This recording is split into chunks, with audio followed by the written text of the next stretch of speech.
부인이 외국 여행을 떠나면서 남편 혼자 있는 집에 냉장고 문에 이렇게 붙여놓고 갔답니다. 까불지 마라. 그리고 그 밑에는 이렇게 친절하게 해석도 붙여놓았답니다. 가스 조심하고, 불 조심하고, 지가 뭘까요? 지퍼 조심하고, 마누라 돌아올 때까지, 라면이나 끓여 먹고 있어라. 그것을 본 남편이 그 옆에다가 웃으면서 답장을 붙여놓았습니다. 뭐라고 붙여놨냐면 웃기지 마라. 웃음이 절로 난다. 뭘까요? 기뻐 죽겠다. 지는 뭘까요? 지퍼는 내 자유다. 마누라는 오든지 말든지, 라면은 먹든지 말든지. 요즘 휴가철이라 여행들 많이 다녀오시죠? 가급적이면 남편이랑 꼭 함께 가십시오. 가족이 함께 가면 더 좋고요. 어느 무더운 여름날 집에 남편이 손님들을 저녁 식사에 초대를 했답니다.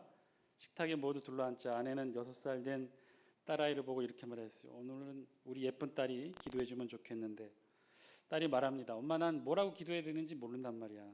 그러자 엄마가 얘기하죠. 엄마가 기도하는 소리 매일 듣잖아. 그대로 따라하면 돼. 그러자 딸아이가 고개를 숙이고 이렇게 기도합니다. 오 주여, 어쩌자고 이 무더운 날에 사람들을 불러다가 식사를 대접하게 하셨나이까. 우리는 삶을 살아가면서 많은 소리, 많은 것들을 듣게 되고 또 보게 되고 또 많은 것들을 경험하게 되죠. 그 모든 것들을 또 무감각하게 듣고 보고만 하는 거 아니라 우리 안에 감각으로 이렇게 받아서 느끼게 됩니다. 그래서 즐거운 것들을 보면 또 기쁜 마음의 상태가 되고요. 반면에 슬픈 이야기를 들으면 또한 우리도 함께 슬픈 마음이 들죠. 이것을 일컬어 공감이라고 합니다. 공감. 함께 느끼는 감정이 있다는 것이죠. 슬픈 이야기, 슬픈 영화, 슬픈 드라마를 보면 그래서 우리도 따라서 눈물이 나고요. 또 즐거운 이야기, 유머 이야기를 들으면 그래서 우리도 따라서 웃게 되는 것 같습니다. 그게 자연스러운 것이죠. 왜냐하면 우리 인간에겐 감정이 있기 때문에 그렇습니다. 이 감정이 주변의 상황과 소리와 보는 장면에 따라 반응한다는 거예요. 슬픈 장면을 보면 슬픈 느낌으로, 재미있는 장면을 보면 기쁜 마음으로 반응한다는 것이죠. 우리 안에 감정이 슬픈 이야기에 노출되면 함께 슬퍼지게 되고 재미있는 이야기를 듣게 되면 즐겁게 웃게 되는 것, 이것은 우리 안에 감정이 있기 때문이고 그 감정이 제대로 제 기능으로 작동하기 때문에 그렇다는 거예요. 그런데요, 이 감정이 제 기능을 발휘하지 못하면 어떻게 될까요? 우리의 감정이 정상적으로 기능하지 못하게 되면 어떻게 될까요? 슬픈 이야기를 듣고도 함께 슬퍼하지 못하는 거예요. 재미있는 이야기를 들어도 웃지 못하게 되는 거죠. 우리 안에 감정이 그 기능을 잘하지 못하고 있기 때문에 그렇다는 거예요. 그럼 왜 이런 일이 일어나게 될까? 왜 우리 안에 감정이 제 기능을 발휘하지 못하게 될까? 이유는 여러 가지가 있을 거예요. 그러나 보편적인 한 가지 이유를 들으라 한다면 그것은 첫 번째, 감정도 학습을 하기 때문에 그렇다는 겁니다. 학습을 하기 때문에. 감정도 배움을 한다는 거예요. 예전에는요, 그 정도의 이야기를 들으면 슬퍼졌어요. 그 정도의 스토리를 들으면요, 나도 슬퍼서 막 눈물이 흘렸어요. 아파했어요. 같이 공감했어요. 눈물을 흘렸어요. 그런데 어느 순간부터 이 정도의 얘기에는 내 감정이 꿈쩍도 안 해요. 변화가 없는 거죠. 전처럼 공감하지 못하는 거예요. 냉랭합니다. 왜 그럴까요? 우리 안에 이 감정도 학습을 하기 때문에 그래요. 배움을 하기 때문에 그래요. 그 정도에는 이제 둔감해졌다는 것이죠. 돌이켜보건대 우리도 그런 시절이 있었죠. 처녀총각 때 시절이 다 있었을 것입니다. 무엇을 보고 듣든지 그냥 마냥 설레기만 했던 그런 사춘기 시절이 저와 여러분들에게도 있었습니다. 그때는 어땠습니까? 보고 듣는 모든 것이 다 우리의 감정을 자극했던 그런 때였죠. 우리 할머니, 할아버지들도 지금은 이렇게 허리도 휘고 피부도 쭈글쭈글해지고 하지만 예전에는 안 그랬다는 거예요. 피부도 탱탱하고 허리도 쭉 펴있고 몸매도 예쁘시고 그뿐만이 아니라 마음도 말랑말랑했다는 거예요. 어때요? 그래서 날아가는 새만 봐도 뭐가 그리 좋은지 막 까르르 웃기도 하고 떨어지는 낙엽만 봐도 가슴이 철렁 내려앉기도 하고 뭐 그런 때가 있었잖아요. 그때는 그랬다는 거예요. 그런 감정이 있었다는 거예요. 무엇이든지 다 받아들이고 반응하고 공감하고 함께 느끼고. 그런데 지금은 어떻습니까? 메마르다는 느낌, 말라버렸다는 느낌, 감흥이 없고 느낌이 없고 공감하지 못하고, 그러면서 또 어떤 것들을 또 강렬하게 또 추구하긴 하죠. 둔감해지고 무뎌지면서도, 그러면서도 또 한편으로 뜨거움에 대한 열정은 또 남아 있습니다. 왜 그럴까? 전에 있던 교회 기도회를 인도하던 중에 한 권사님이 기도 중에 멀거니 앉아서 한숨을 쉬시는 거예요. 나중에 끝나고 여쭤봤더니 왜 그러셨습니까? 라고 물어봤더니 이 권사님이 그 얘기를 하시더라고요. 목사님, 이제는 아무리 기도를 해도, 아무리 회개 기도를 해도 눈물이 나지 않아요. 울고 싶은데 눈물이 나지 않아요.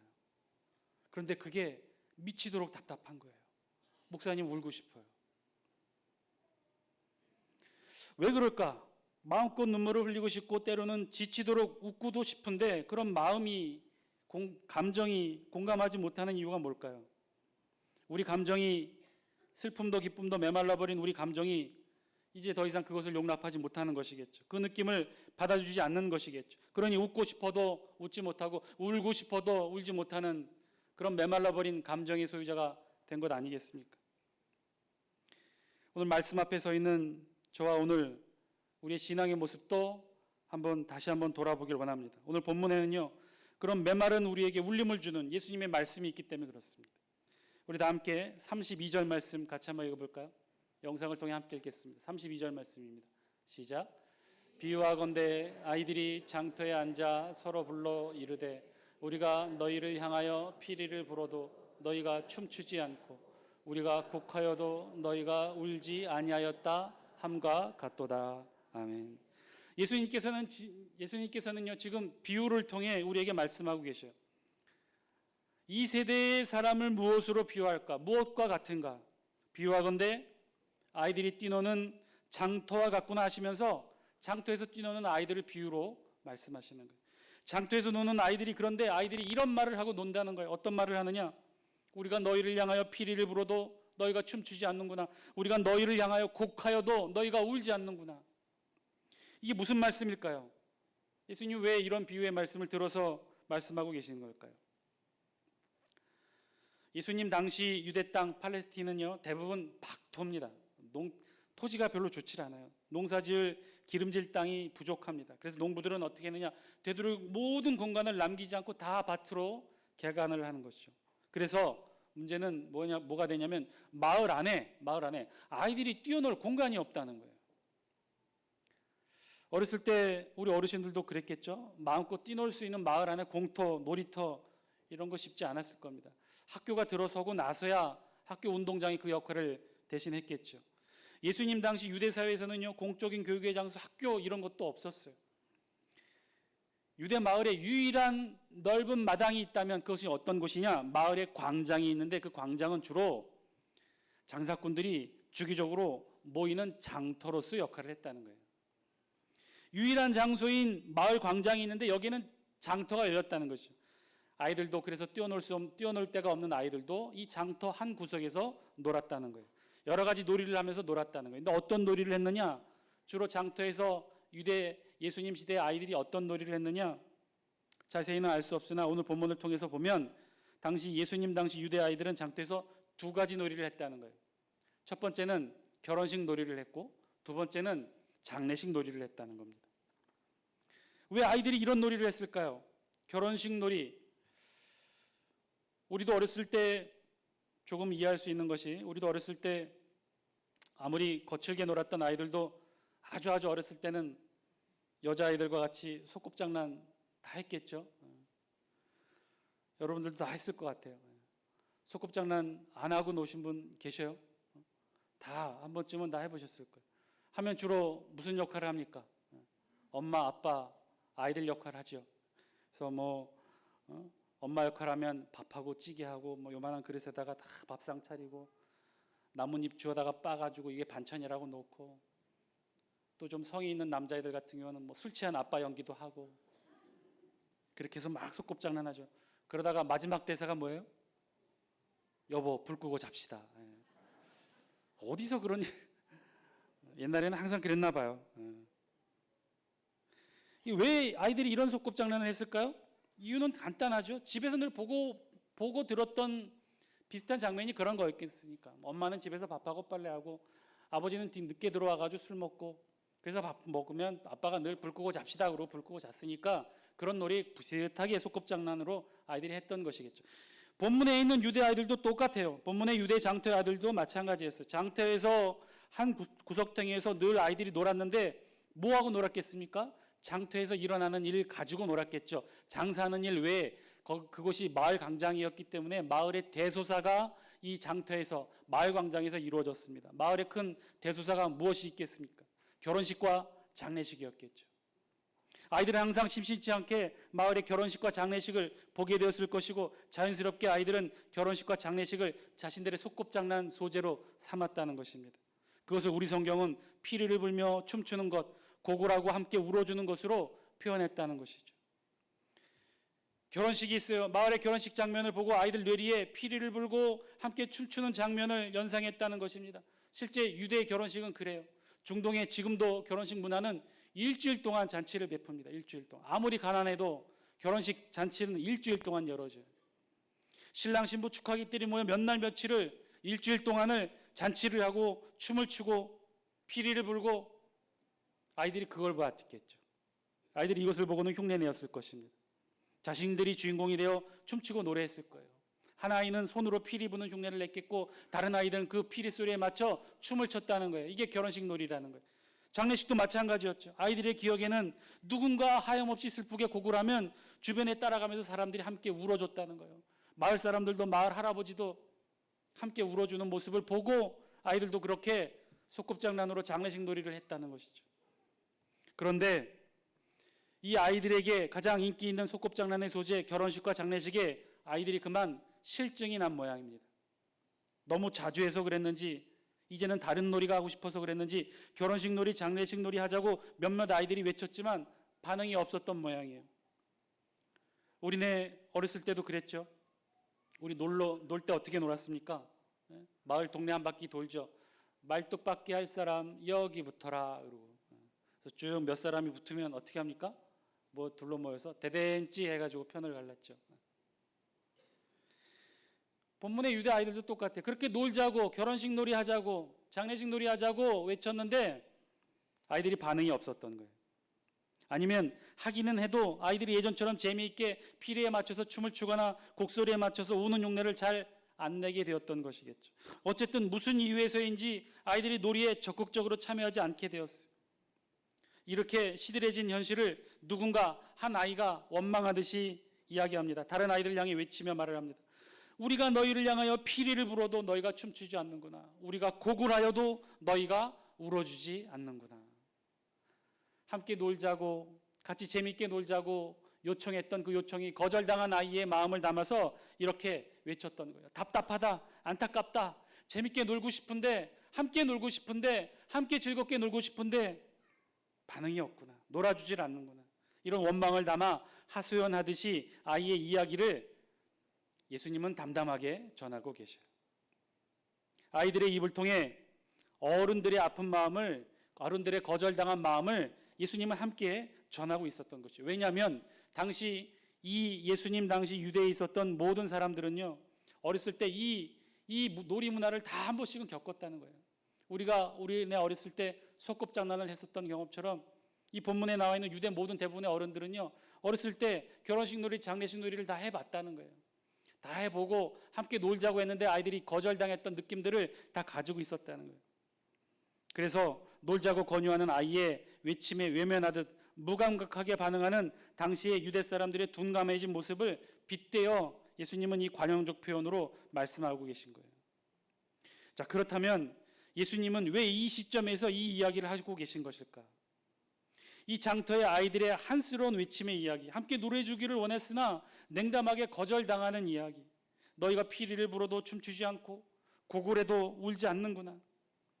이 말은 당시 유대 유년 시절을 보냈던 모든 마을 사람들은 알고 있었던 관용적 표현이에요. 무관심과 차가움으로 상대 요청에 상대 초청에 매정하게 거절당했던 경험이 있는 모든 유대 백성들은 이 말뜻을 다 알고 있었다는 거예요. 그런데 예수님이 이 이야기를 하고 계신 거예요. 왜 하고 계실까요? 예수님은 어떤 마음으로 이 이야기를 하고 계실까요? 답은 간단하죠. 지금 예수님도 똑같은 쓴 경험을 하고 있기 때문에 하시는 거예요. 그 경험이 무엇이냐? 33절과 34절에 있는 말씀에 기록되어 있어요. 우리 영상을 통해 같이 함께 말씀을 읽겠습니다. 33절과 34절입니다. 시작.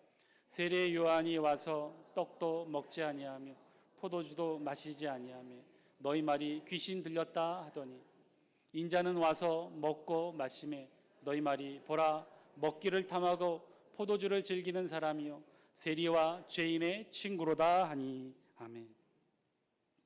예수님은요 지금 자신이 똑같은 경험을 하고 있다는 것이죠.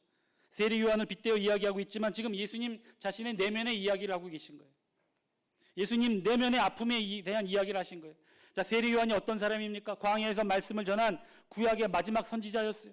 그런데 이 세리 요한의 특징은 금식과 금욕을 하는 사람이었어요. 광야에 나가서 금식과 금욕으로 하나님의 말씀만 외쳤어요. 그런 그를 당시의 유대 종교인들, 지도자들, 특히 30절에 언급한 바리새인과 율법 교사들이 뭐라고 비판했느냐? 세리 요한의 세리도 받지 않고 세리 요한의 외침의 말씀도 받지 않고 그리고 세리 요한이 사람들과 함께 어울려 식사도 하지 않고 광야에서 혼자 금욕하고 금식하는 것을 보고 뭐라고 빗대어 비난했느냐? 세리 요한은 귀신 들렸다. 세리 요한은 귀신 들렸다. 그러니 우리와 함께 먹지도 아니하고 광야에 나가서 금식하고 금욕하는 것이다. 그러니 그의 말은 받지도 말고 그의 세례는 받지도 말자. 세리 요한을 비난했던 거예요. 그런데 그 동일한 비난이 이제는 예수님을 향해 비난했다는 거예요. 예수님을 향해 이제는 비난하고 있다는. 세리 요한과는 반대로 예수님이 천국 복음을 전하고 사람들과 자유롭게 교제하고 식탁 교제하고 음식을 먹는 예수님을 향해 세리 요한과 정반대의 모습을 보였던 예수님을 향해 이제는 뭐라고 비난하느냐? 먹고 마시는 것을 탐하는 자요 세리와 죄인의 친구다라고 비난했다는 것이죠. 세리 요한은 먹지 않고 식탁 교제도 없고 그러니 귀신 들렸다 모함하고 배척하고, 예수님은 먹고 교제하고 그러니 먹기를 탐하고 포도주를 즐기는 자라 취급하며 배척했다는 것이죠. 사랑하는 장숙계 성도 여러분, 예수님은요 지금 본문을 통해 어쩌면 예수님 자신의 이야기, 당신의 심정을 말씀하고 있는지 모르겠어요. 사람들이 그렇게 예수님을 배척하고 받아들이지 않고 예수님의 말씀을 듣지 않았다는 것이죠. 예수님의 말씀에 공감하지 못했다는 거예요. 받아들이지 못하고 느끼지 못하고 깨닫지 못했다는 거예요. 그 정도가 아니라 먹기를 탐하고 포도주를 즐기는 사람이요 세리와 죄인의 친구라고 멸시와 조롱했다는 것입니다. 그래서 예수님이 한스럽게 말씀하시는 거예요. 외면당하고 거절당한 장터의 아이들의 외침처럼 우리가 피리를 불어도 너희가 춤추지 않고 우리가 곡하여도 너희가 울지 않는다. 공감하지 못하고 함께하지 못하고 예수님의 말씀을 받지도 못하고 예수님의 천국 복음을 함께 즐기지 못하고 함께 웃지도 못하고 울지도 못하고 그저 그렇게 냉랭하게 차갑게 무감각하게 무뎌진 영적 감각으로 그렇게 하루하루를 보내는 우리에게 어쩌면 예수님은 오늘 본문을 통해 동일하게 말씀하시는지도 모르겠어요. 사랑하는 장숙계 성도 여러분, 영적 무감각에서 깨어나시기 바랍니다. 영적 둔감함에서 벗어나시기 바랍니다.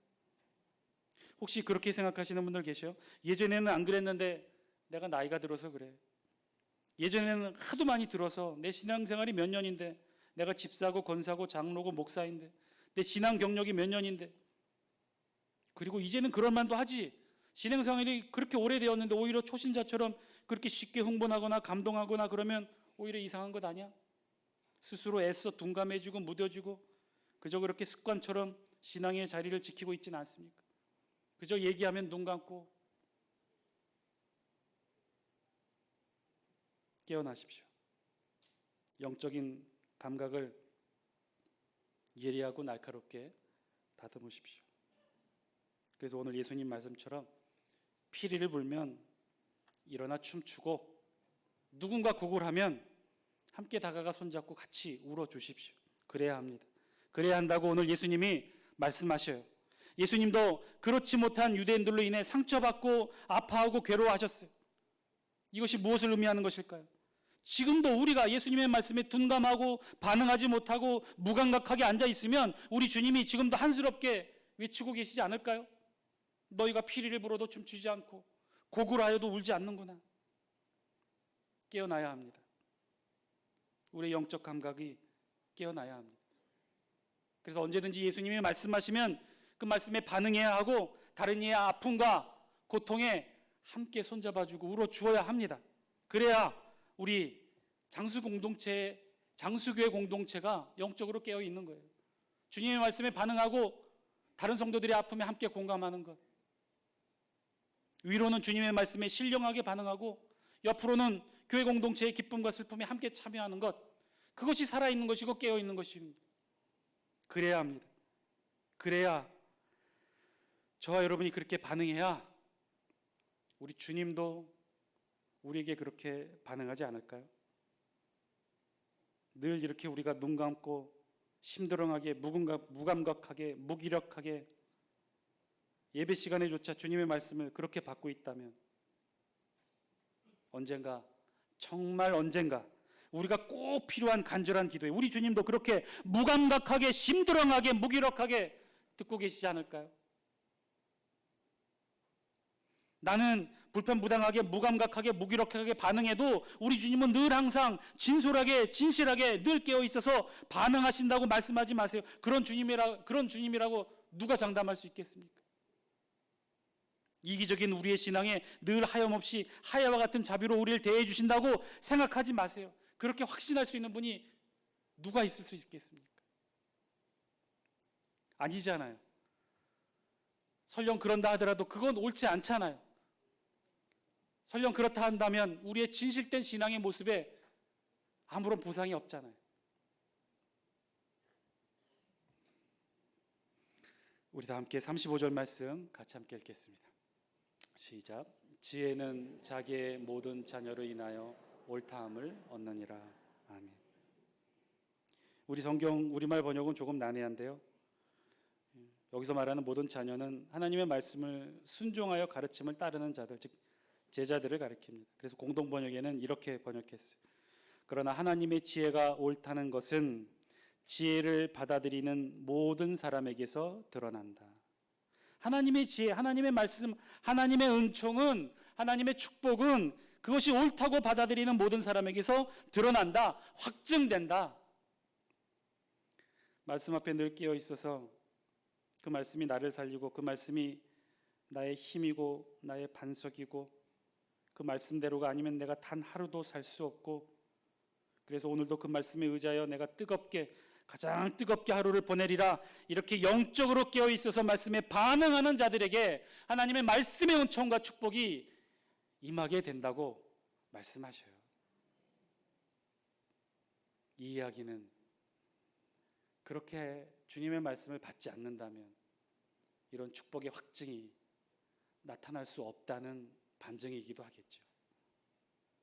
하나님의 말씀에 늘 깨어 있어서 하나님의 말씀을 여러분 마음의 신비에 새기는 저와 여러분 다 되시기를 주의 이름으로 간절히 축원드립니다. 기도하겠습니다.